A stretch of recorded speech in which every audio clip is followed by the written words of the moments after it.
What up and welcome to the dump.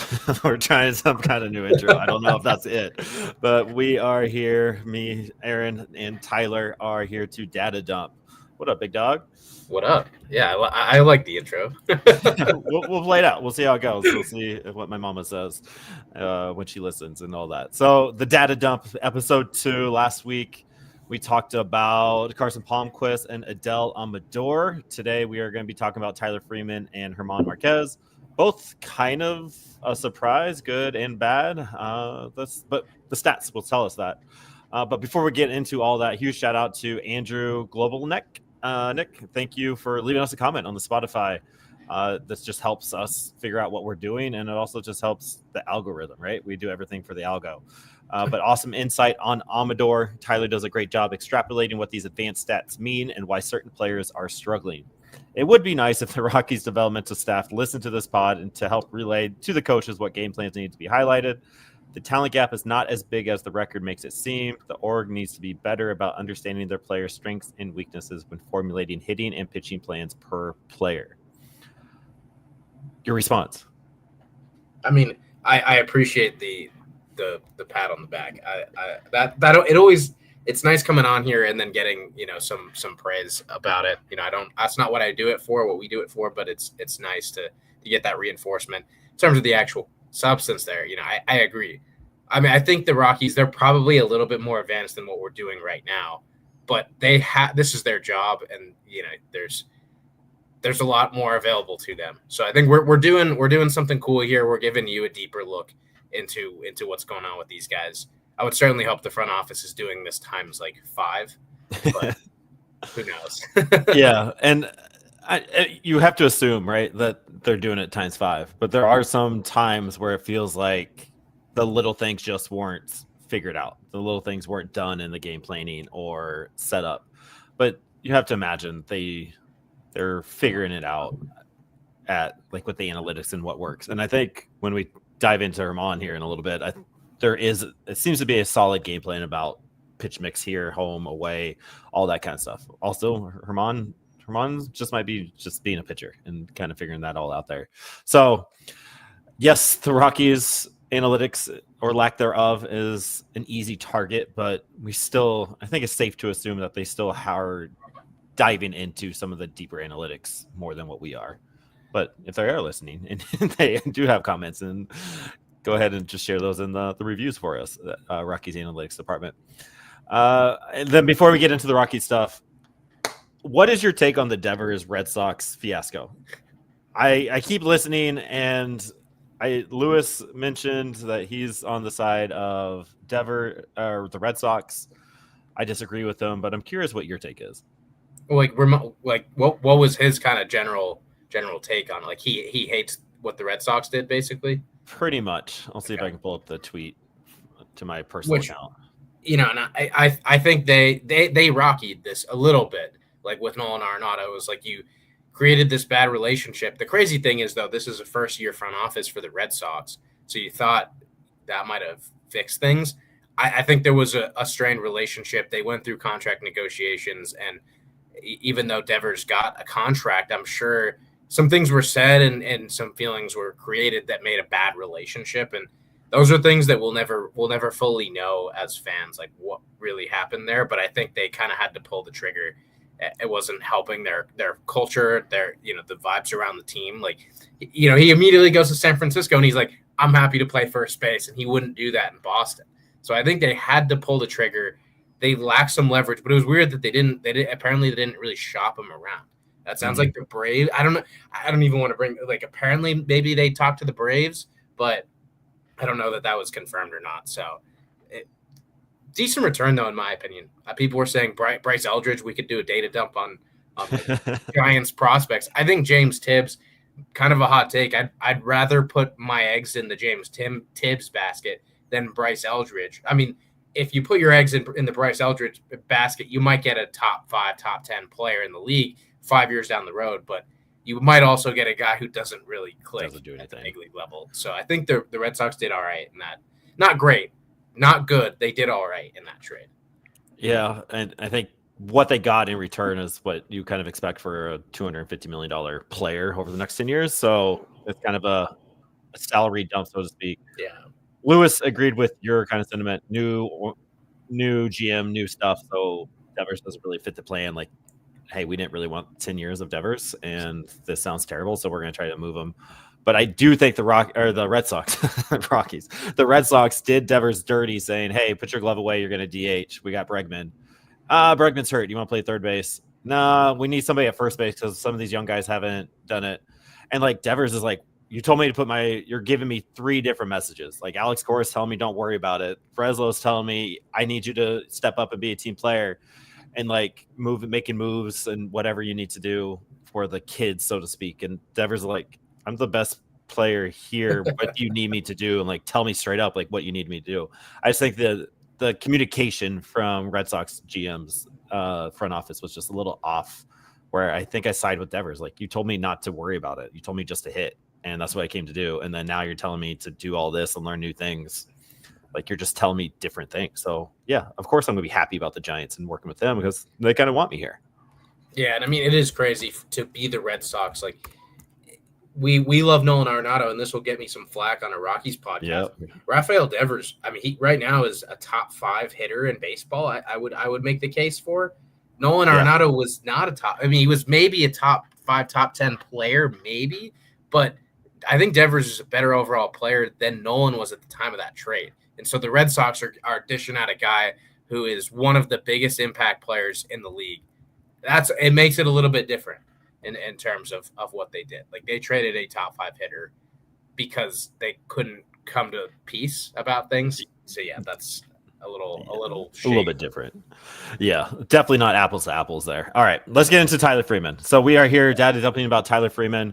As you all know, we got Tyler Freeman this offseason when we traded Nolan Jones back to the Cleveland Guardians for Tyler Freeman. Some of us were confused by it. Some of us were excited about it. Some of us were like, who the heck is Tyler Freeman and why would we want him on our team? Tyler has been one guy that has been like, Tyler Freeman might be okay at Coors for this Rockies team for what we have. So we are going to see if Tyler was right in the offseason and see where we are with Tyler Freeman. As Tyler Pador kind of breaks it down for us. Yeah, and I guess I'll caveat and say, I was lukewarm on Tyler Freeman, but that was a lot warmer than everybody else was. Everyone was ice cold. I was like, hey, let's try a high contact guy at Coors Field. That's just for whatever reason not something the Rockies have done, except for like the Harold Castros who swing at everything. Like, Tyler Freeman is this guy who brings a rounded hit tool, and we're seeing that on display and then some. Like, I think the first thing I noted is that it seems like he's playing with less pressure right now. Like, he's been given this opportunity. I'm glad the Rockies didn't do that, like, hanging in limbo with him, where it's like start a couple games here. This guy's going to start. He's been given a really solid opportunity, and that he's been injured a little bit, but since he's been healthy, just playing every day, and that's not something he got in Cleveland. It was sort of like we've got a lot of guys who are in the same tier of on the bubble, and you're just kind of getting rotated in and out. So he's playing with a lot less pressure, and it is working out. Like, I mean, we'll get into some of those really elite stats. There are elite stats here, which I don't know how many Rockies players have like a true elite offensive stat, even on the pitching side, really, other than like a Seth Halverson fastball velo. Not a lot of elite stuff, and Tyler Freeman is bringing that. Before we get into all that, let's get some traditional stats out of the way. So I'm looking at Tyler Freeman's baseball reference page. When he got back from his injury, May 17th, he was batting 133. That was with 6-7 starts in April before his injury, right? Since then, his batting average has climbed almost 200 points to 306. And his OPS on May 17th was 467. It is now up to 839. So literally almost doubling his traditional stats, so to speak. Over under his OBP right now, 400. Over under. It is over. Right now, Tyler Freeman's OBP is sitting at 404. It was 410 on the 17th, before last night's game. But 400 OBP, we haven't seen a 400 OBP guy in Coors in a hot minute. Damn, it was kind of funny the other night. He got hit by a pitch 3 times in one game, which that is a great way to boost your on base percentage without doing really anything. Like you just take you take take a beating, but he didn't really have to earn those. That was a nice boost to get on. I think he got on 4 times in that game and only had 1 hit, 0 walks. Like that's a pretty rare thing to have. He went 1 for 1 with 3 HBPs. Yep. Like you take that as a guy who's trying to, go through your pre-arbitration, eventually into arbitration. You're like, keep my on base percentage up. Like, thank you. I'll take one on the shoulder, like, wherever. So John predicts, thank you for hanging out on the YouTube chat. Freeman's line drive rate has spiked too. Also, in addition to his line drive rate going up, his expected batting average is great too. I mean, all that's laid out here. So pick your favorite stat right now, Tyler, and kind of dump on us. Yeah. I mean, just like I was saying, the elite stats, like pure whiff percentage or like the opposite of contact percentage, however you want to think about it, is 9% whiff rate. And this is also information as of before last night's game. I ran it then, so it might be slightly different, but third lowest in Major League Baseball right now, 9% whiff rate. What really stood out to me even more, though, is you look at just fastballs and off-speed pitches that, seeing that fastball and then the changeup dropping speed on you. Second lowest whiff rate against the fastball off-speed combo at 4.6%. And only Luis Ariz is better in that regard. So that tunnel, he's on it. Like he knows when it is kind of more of like a straighter pitch, like it's in this tunnel versus, the breaking balls are swinging all over the place. But he's seeing that tunnel, recognizing velocity really, really well. And I mean, then you go to WOBA, which I think is just a little bit easier than OPS to like compare guys. 422 WOBA against fastballs and off speed. Yeah, you have the number in front of you, but guess where that ranks in Major League Baseball? 8th. It is 8th. Let's go. That's some good work right there.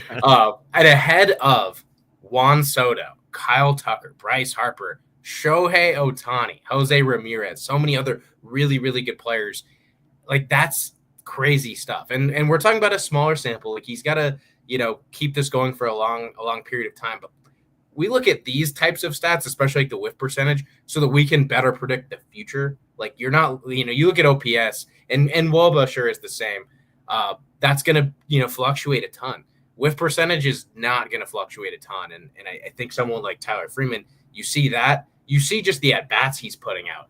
And it shows you this is real, at least to some extent. Like my take in our rundown, I don't know that he's a 300 batting average, 400 on base guy, but he might be a 280, 380 type of guy. And that would be amazing. So we might see some regression, but we're seeing some legit stuff. And it's always curious, as we like to talk about prospects and all that, looking at what his track record in the minor leagues was to what it is now. Obviously, the advanced stats with the minor league stuff is really hard to find, but looking at traditional stats, what you were just saying, 300, 400 average OBP guy, it's pretty on par with his minor leagues. His career minor league numbers, 312 batting average, a 384 OBP. It gets a little, AAA was 292, 398. So we're almost around that 300, 400 mark. So the skill set with what you're saying, that's been kind of his track record going forward. And when we're looking at these kind of things, is this a flash in the pan? Is this who he's supposed to be? Right now, it feels like this is what Tyler Freeman is supposed to be. A high contact guy, not a lot of whiffs, and doing just kind of what's made him a major leaguer up to this point, just on a more consistent scale with a lineup that is going to have a lot of whiffs and stuff. So him just putting the bat on ball is going to be, rewarded, so to speak. Yeah, I mean, just a lot of improvements in some of those underlying stats. Also, we talked about whiff percentage, but like what really creates that might be your approach. And we've seen his chase rate drop to 25.9%, better than the league average and better than his 29.3% rate. So that's a huge margin to drop in terms of your chase percentage and how much you're swinging at pitches outside of the zone. But also something interesting is he's swinging at more first pitches. And I think we've seen with some Rockies players, like Hunter Goodman is a good example, ambushing first pitches, that's becoming a little bit more of a new trend in Major League Baseball, because I think it is the one pitch pre at bat that you can best predict. Like there's no other factors, there's no context. You don't need to think it through. It is the first pitch. We can break down exactly what those numbers are in an 0-0 count. And you get to walk to the plate with that information in your head. You're not going to be at the plate like 2-2 count. What is he going to do? Like there's so many things he could do. First pitch, you have a really good idea of what a guy might do. And so I think that's helping a little bit too, but also just being more selective. And I don't know, seeing the whiff percentage drop the way it has, that is really remarkable. And again, I kind of attribute that to getting this stable opportunity. So yeah, loving this for Freeman. Yeah, his behind percentage, so times he's behind the count, is at 9.3%. The league average is around 11.6%. So he's not even getting a chance to get behind in counts. He's swinging early, 57%, which is actually below the league average right now. But again, just kind of another number to help support your cause there. Another thing with me, like it's bat speed. I still don't know if there's a big correlation with this kind of stuff, but we see a guy like Tyler Freeman and all of us instantly go to Luis Ariz, Jacob Wilson type player, right? Big contact guy. What's our swing? What's our bat speed like? And with Tyler Freeman, this is encouraging. I think this might be to John predicts his point with the line drive stats. His bat speed is at 72.2 miles per hour. This is around 50th percentile around the league. So he's hitting the ball hard, making contact. And that is compared to 62.2% for Ariz and Wilson, which are literally the first percentile bat speed stuff. So he has the skill set that these two have, but there's a little bit more power to it, a little bit more speed to it, so to speak, which allows for those line drives to hit, which allows Coors Field to play into his arsenal and actually drive the ball and get on base. His hard hit percentage is up as well. So combining all that now, I think he just might, I don't know if he's a Coors Field merchant, but he's definitely using his skill set to be good with Coors Field in there. Yeah, I mean, I think drawing that comparison to those players, that gives you a lot to think about. And I think you're going to see Wilson and Ariz be very stable in terms of like they're not going to have their average drop, significantly. Like their goal is to go up there and make contact, and they're not trying to hit the ball hard. We're seeing Freeman right now kind of in that in between, like he's hitting the ball hard and he's making a ton of contact. I think we'll see both kind of dip a little bit at some point because that's a really hard combo to maintain. But I want to bring it back to again, Harold Castro is like one of the more recent guys we have in memory. It's like this high contact guy that the Rockies tried to make work. And the bat speed data we have on him, 66.6. So another guy who's like just going up there and he's kind of just swinging the bat to get it on the ball. Freeman is being a lot more intentional.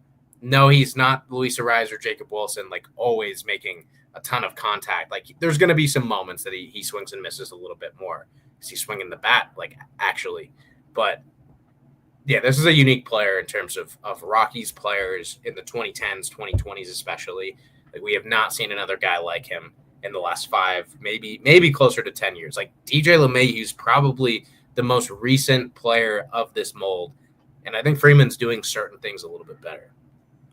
Yeah, I was just going to ask you, when was the last time we saw a big contact guy like this, like contact first type guy? It's been a very long time. Like there's not a lot of these guys in the system. There's like Adele Amador is that guy, but in the system beyond Amador, I think Freeman is the closest thing. And to answer, the Coors Field merchant, I might have put my foot in my mouth when I said that, John. You might be right.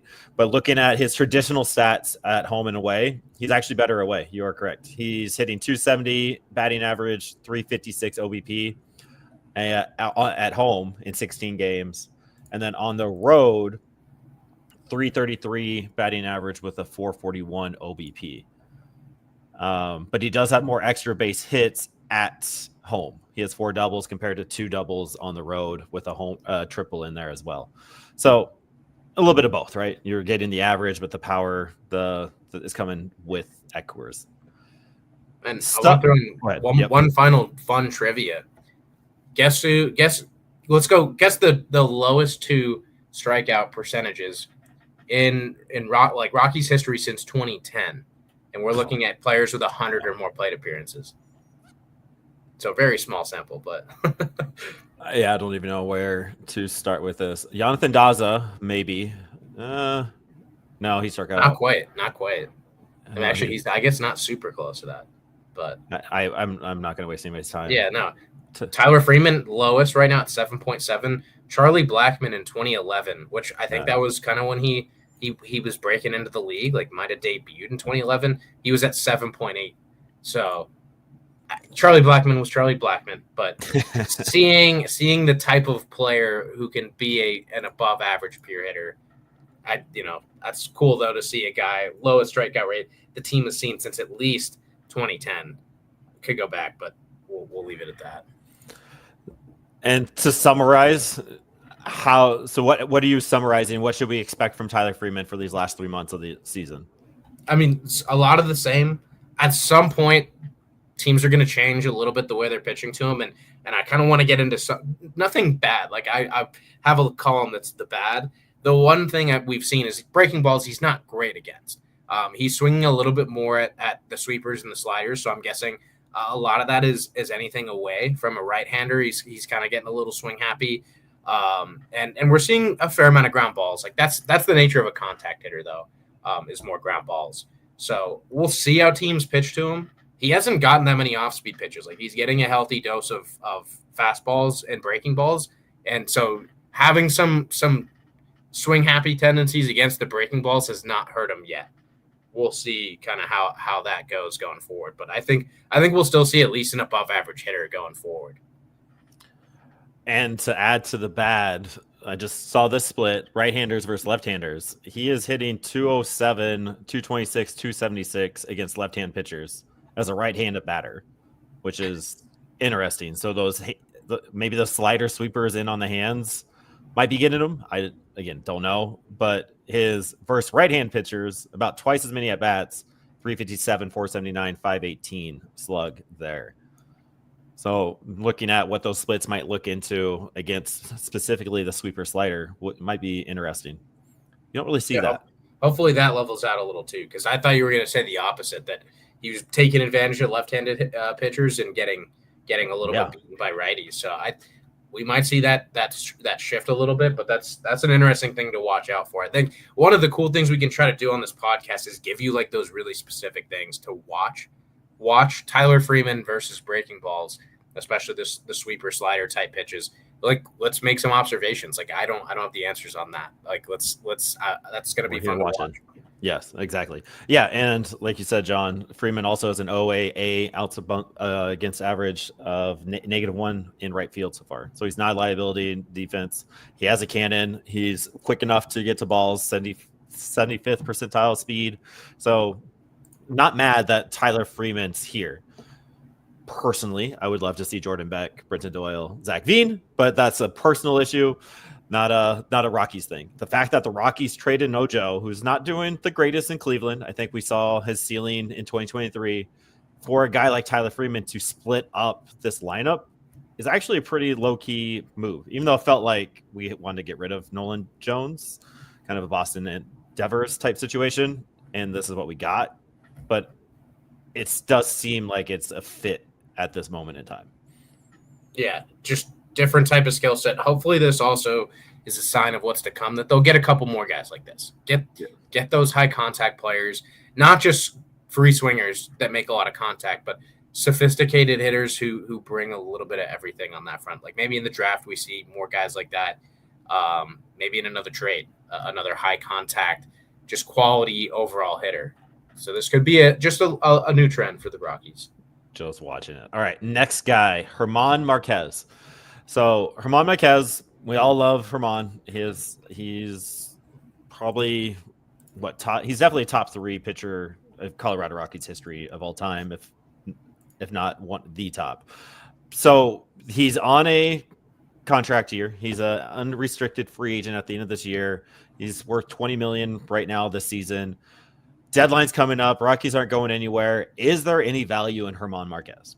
And again, I'm not as sophisticated at all this data stuff as Tyler is. So this is me trying to figure out what Germán might bring to a team and what has made him great so far.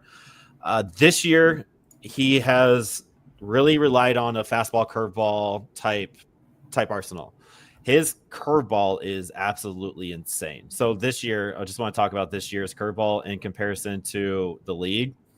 He uses it 30% of the time, which is the 11th most in the league. It sits at 86 miles per hour, which is actually the third fastest in the league.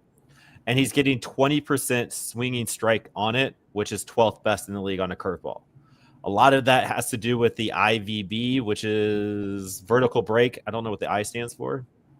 It kind of flips like the axis in a way. I guess I need to learn more about it for breaking balls. Like I think about IVB for fastballs in terms of like how much it's avoiding gravity pretty much. So with breaking balls, I'm not sure how to read it as well. So vertical movement produced by just the spin of the pitch in inches. So what the spin of the pitch is making the ball do, I guess.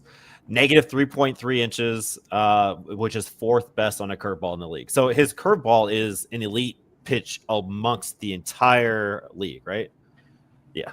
A vertical induced break. That's what that's the spin rate on the curveball. Thank you, CJ Johns.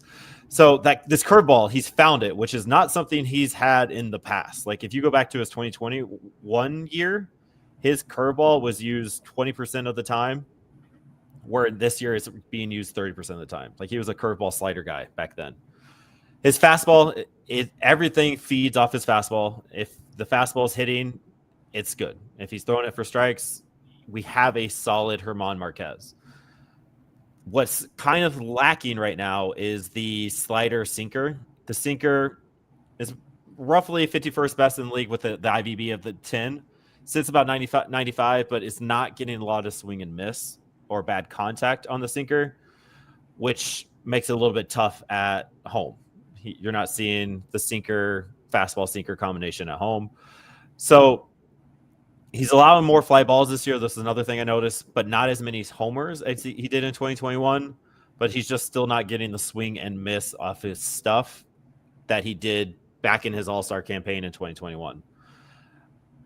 Is he a trade candidate? Yes. I think that fastball curveball combination makes him good because the stuff at home his arsenal at home is different than the road. He's not throwing the curveball at home. He's trying to do the sinker slider fastball at Coors for obvious reasons, right? But this fastball curveball on the road is a nice little combo that I think any team could use. And you throw in a sinker slider at the end of that arsenal to make him be able to go 5-6 innings for a contender. Yeah, and I mean, I think one of the biggest factors too is thinking about how his fastball will play better outside of Coors Field. I think Chase Dolander's become one of the very interesting players to look at because of how different we can see his fastball play at altitude versus Coors Field. Like on the road, it can be an elite pitch. At Coors Field, it is being nerfed a lot, and that is making it a lot more hittable. I don't think Marquez has those same standout characteristics on his fastball that Dolander does, but very similar in terms of you could use it differently away from Coors Field versus out on the road consistently. And I think a team would look at Marquez and say, we can set up the curveball better here at Oakland or Los Angeles, wherever he ends up pitching, because that curveball has been amazing either way, and his fastball has not gotten the greatest results. But I teams will see that as an opportunity to kind of change things a little bit and make him a middle of the rotation starter. I think he could be a 4 for some playoff contenders, certainly a 5. Absolutely. And like his fastball is definitely not his best pitch, but his zone percentage with the fastball is at 57th percentile, and his out of zone swing percentage on that fastball is at 52%. So you're looking at league average with the fastball being a strike pitch, which you need strikes to be able to throw the curveball on top of it, right? Like we talked about the tunneling earlier with Tyler Freeman being able to see that tunneling. That happens with Germán Márquez's. So these are insane numbers with this curveball. So maybe Germán Márquez might have the best curveball in the league. His outside the zone swing percentage on the curveball is at 95%. In the zone, 39%. So he's throwing it outside of the zone to get people to swing and miss, which is insane. His swinging strike percentage on this curveball, like where literally people are whiffing on it, is 93rd percentile of the curveball across the league. So like there's, again, if we're looking at the value, career contracts up, we need to get him out here, get something for it in return. I think Germán Márquez stacks up there with potential starting pitchers across the league. Some of those on the trade block in a quick Google search, you're looking at Sandy Alcantara, obviously, Freddie Peralta, Tyler Anderson, and Zach Gallen. I mean, is Germán Márquez as good as all those, like down the road? I don't think so. But if you're looking for a contender and a guy that can eat innings this year, which he's gone 5 or 6 almost, and probably at least 75% of his games, I think Germán Márquez offers you more this year than a Tyler Anderson. Freddie Peralta's strikeout numbers are insane. He's worth $8 million, so he's a little bit on the cheaper. I don't know if you're picking Marquez over Peralta, but Sandy hasn't been good. He's been good against the bad teams. So what does that turn into for somebody that's like, hey, I just need a number 3, number 4 starter for the playoffs? I think Marquez can be that guy. Yeah, and you get to throw like a mid-tier prospect at him. Like the Rockies in all their trades the last couple of years, they're not getting top prospects. Like they're trading these kind of middle of the road guys at their position, and they're getting a top 30 prospect for him. Not even a top 20 guy necessarily. Marquez, same deal. The price to acquire him will be attractive for teams. Like, do you want to acquire Luis Peralta, is going to cost you a top 100 and maybe another guy?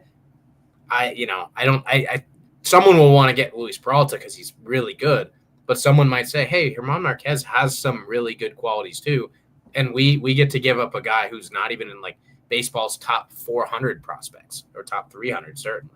So yeah, that's going to be an appeal with him, and something that some people might look, oh, he's got like a 6 ERA, whatever. Like, why would you trust this guy? Early in the season, definitely finding that feel. Since May 22nd, he's got a 2.94 ERA, and that's 33.2 innings. And when he turned that back even to May 11th to include a couple more starts, get a bigger sample, still at a 3.5 ERA during that span. So you're seeing a guy in basically a quarter of a season during that stretch has been that number 3, number 4 starter that teams might be chasing. And there's value there. And like you said, I think the price tag for it is there. He's showing that he can do it. Like, we were all concerned. All of us were freaking out the first month or so of Colorado Rockies 2025 baseball about Marquez. I mean, we're still freaking out a little bit about Cincy. That's a whole nother conversation. But Marquez has literally shown that, hey, I'm a pitcher. I can figure this out. Look at how I'm using my pitch mix. I'm going fastball, curveball on the road with the sinker slider thrown in there. At home, I know what my arsenal is going to do. I'm not throwing the curveball. I'm going to get sinker slider. I'm going to try to get guys out. I'm throwing strikes. He's 60th percentile in just throwing strikes. So that's somebody every team possibly needs. The 2025 Rockies need that as well.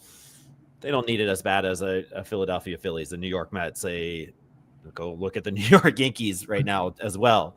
Shoot, even the Dodgers could use the Germán Márquez. So I think there's enough teams out there that are fighting for this playoff spot with champion aspirations that can say, yeah, you know what? Here's a top 50. Here's 2 top 20 picks, top 20 prospects.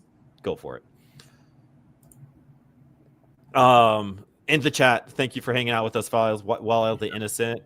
He always is one that looks better as the weather heats up. Yeah, I think that's more of like this season going on and kind of figuring it out. Trade Farmer for a throw-in prospect and call up Warming Bernabel. I don't know who's trading for Farmer right now. Yeah, I don't know. Maybe. There might be somebody out there. I don't know if Warming Bernabel is the answer either. Would he be wanted by some team in warmer weather, spring game conditions, or indoor roof? Maybe you're onto something. As we look at advanced stats, looking at dome and heat compared to cold and altitude, I don't know. Wild Innocent, it could be an interesting thought process, data dump, so to speak. I don't know if I will have the time to do that, but it is interesting to see what does warmer weather do for teams like Milwaukee Brewers as they continue to fight? The Chicago Cubs, it gets hot in Chicago in June and July and August. I don't know. I mean, I guess you think about it plays two sides. Like warmer weather, you're going to have balls fly a little further, but pitchers probably have better feel on the seams and everything like that in the warmer weather. So Colorado, I mean, right now it's about to be like 100 degrees tomorrow for 3 days. So not necessarily cold here, but somewhere a little bit more like humid and warm consistently. You know, I feel like anytime he's pitched at Tampa, he's done well, which is, I mean, that's his old organization. So there's probably something to that. I don't know that it's a big enough factor, but there's something there. John predicts with Beck, Doyle, and maybe Freeman penciling into the outfield, do you think Veen and or Yankiel becomes trade bait? I mean, that's a fun question. I had that thought a little bit earlier. Like, what do we do with our outfield problem? Is Billy Schmidt trying to save his job? Is he going to be doing a little bit extra this next 6 weeks? I don't know. I think you can throw in a Veen or a Yankiel Fernandez. I don't know if Veen has as much value as he did a few years ago, so it kind of feels like he'd be thrown in. Where Yankiel, I would say there will be teams that are interested in Yankiel Fernandez, but I don't know, man. It's the Colorado Rockies. It's a cluster right now in the front office. There's reports that there's big changes happening. When do those big changes happen? Like, I don't know. And I mean, I think the Rockies probably won't trade prospects at the deadline unless it's a prospect for prospect trade. Like, they're not going to buy at the deadline. Just the market picks up. The prices are higher when you're trying to buy, so they're not buying. Maybe they swap prospects. That could be an off-season type of thing, though. So I think that could be a storyline to pick up. And maybe we just leave it with this question. Maybe you answer it, then we leave the listeners to it. Should like the Rockies go trade for Sandy Alcantara? We heard the Yuri Perez trade offers a few years ago, but like obviously pitching is hard, right? As much as we love the pitching prospects, I mean, you can't really rely on Dollander, Palmquist, Hughes, and solely the big four kind of coming up. Do they move some of these prospects? Should they move some of these prospects for a starter that they have some team control in, like a Sandy Alcantara? I mean, it's tough to yeah. Let's go get Paul Skeens. It's tough to say that they should right now with him coming back from Tommy John this year, and just seeing that feel is not there, and that might take another year. And then you really have traded for a guy like him that you might end up getting one good year out of him, and you've traded prospects. Yeah. He right now doesn't seem like quite the fit. I mean, he's a good Coors Field fit because he's he's trying to get ground balls. He's pitching downhill, like he's not trying to, just throw the craziest breaking ball imaginable. He's trying to just live with that fastball down in the zone. I just don't think that this is the year. Like going into the year, I was like, yeah, let's go get Sandy Alcantara. But now we know exactly where the Rockies are and where Sandy Alcantara is, I think you put the brakes on that.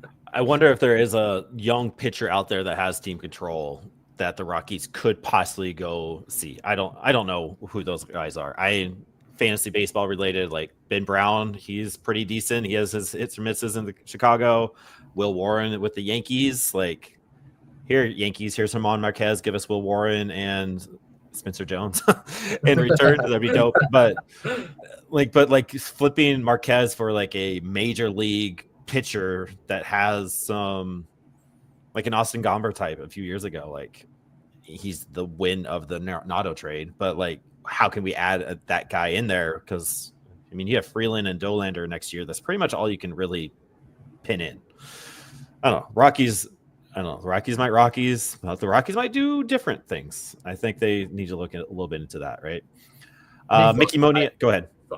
I'm just hoping it doesn't become the opposite of like there are like handcuffs put on Bill Schmidt in the front office. Like you're not doing anything crazy. No. I mean, in some ways though, that's probably in everyone's best interest. If there's going to be changes, let things kind of ride out. Do what's like routine. Trade your expiring veteran type guys. Maybe try to trade Jake Bird. But It'd be a little crazy for him to make the decision like, oh, let's go get here's a name to throw out that I think is fun, Mitch Keller with the Pirates. Like, do we want Bill Schmidt making that decision right now if his job's on the line? Probably not. But I don't think adding Mitch Keller. I don't think you're mad about that next year as the new GM either. No, that'd be all right. But so I think in terms of making just all those evaluations and decisions, they might say you're not going to do it, Bill. I mean, they might not. If big changes or any changes for that matter in the works, I'd rather the team do less than more. To be honest, CJ Johns, I'm going to disagree with both of you. I think they just need to do everything differently this year. Just because this is the year to do everything differently. Like, this is the year you get away with absolutely anything you want. You're terrible. Everything's bad. So go do something different. I think that's where I'm at with that.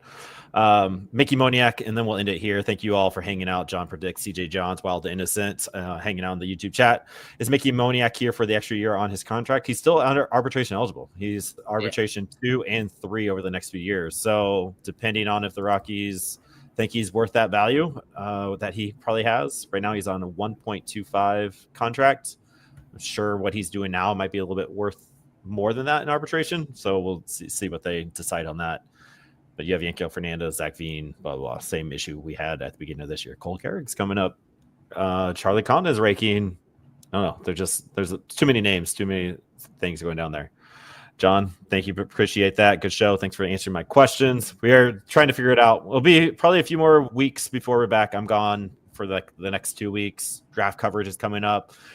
Tyler might be doing some data dumping on college guys coming up, but we'll try to figure it out. Just keep with us. Go ahead and tune into Road to Blake Street every Sunday or Monday or Tuesday with Lewis and Mike, or Mike Jr., I guess, Lewis and Isaac. And then we're trying to bring out BSB, Noah, and James, the original band cast, back together. Appreciate y'all. Thank you for hanging out and enjoy your dumps. Go Rocks.